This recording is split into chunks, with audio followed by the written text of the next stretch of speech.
Hi, it's teacher Melissa, and I'm making this video today at the end of a long day at my brick and mortar job.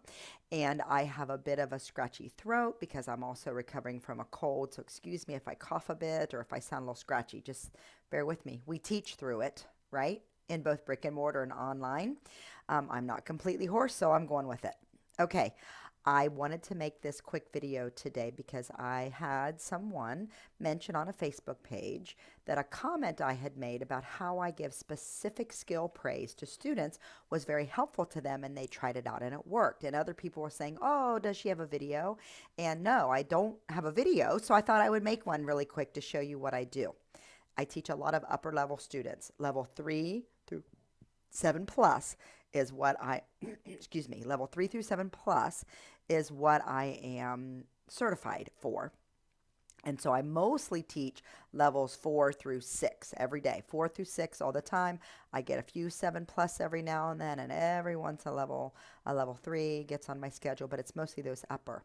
And you also know that my secondary reward, I don't play games, I don't do hangman, I don't play Would You Rather. Those are all great games. Lots of people love those. I'm a bit of a minimalist, not completely, but a bit. So I primarily give stars. I have different color shiny stars that I give out. Every once in a while, if I want to mix it up and be really bold, really wild, I'll give food stars, or I have little animal skin stars.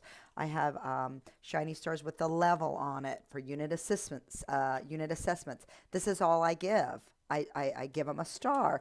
I even made some fun stars with my face on it for recently.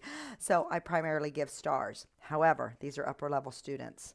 I do not say, great job, you get a star, and then click the star in the app, because you get a star is so babyish to most of my upper level students. Now, if I say it really sarcastically with my face star, Teacher Melissa says you get a star.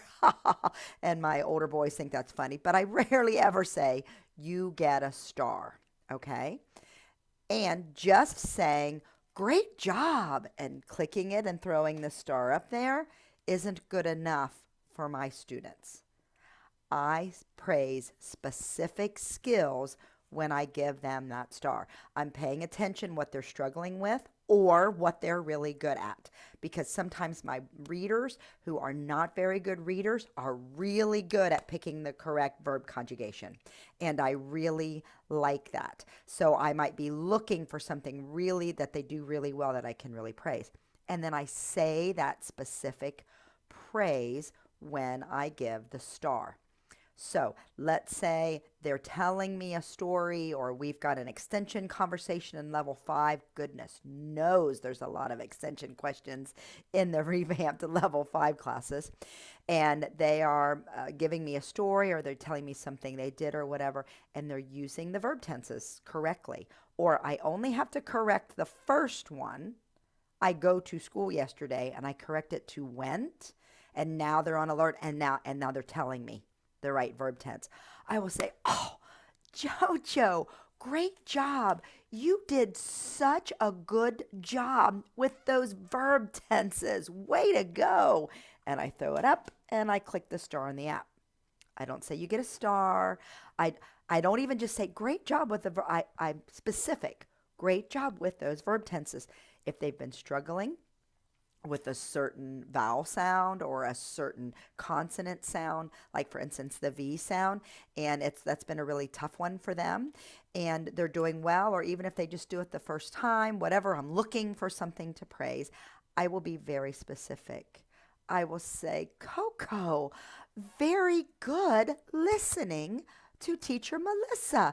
You showed me your teeth. Very great job showing your teeth. So good. Great job. Ding. Clicking that star and throwing it on the board. Okay. So I'm being very, very specific. You can do this with anything, but keep it sincere and specific to a skill.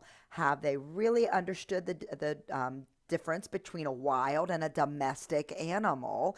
And they can find those, and that a pet is a domestic animal, even though what it gives us is love and joy and not milk and wool, okay?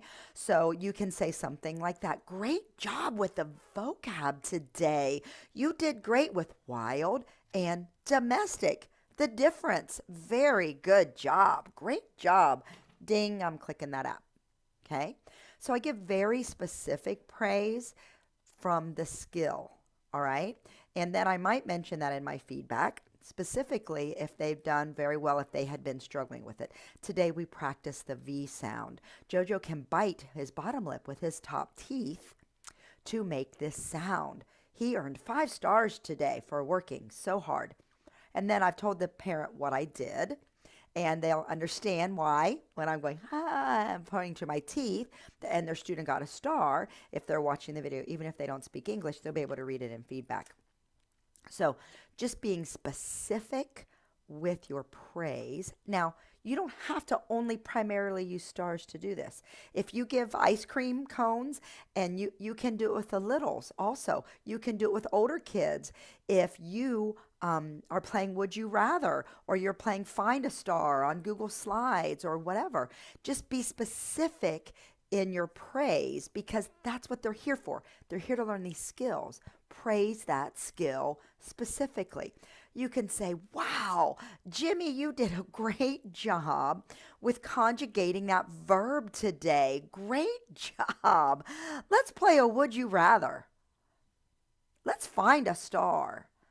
You get chocolate ice cream, whatever, but be specific in the skill you're praising. Goes a long way to really building up your students' confidence that they are doing the skills and you're not just constantly doing good job. And to be honest, it's also kind of a great marketing tool for you.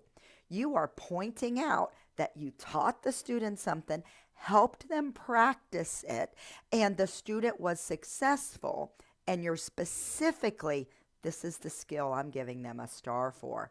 Aren't I a great teacher? Don't I deserve an apple for this?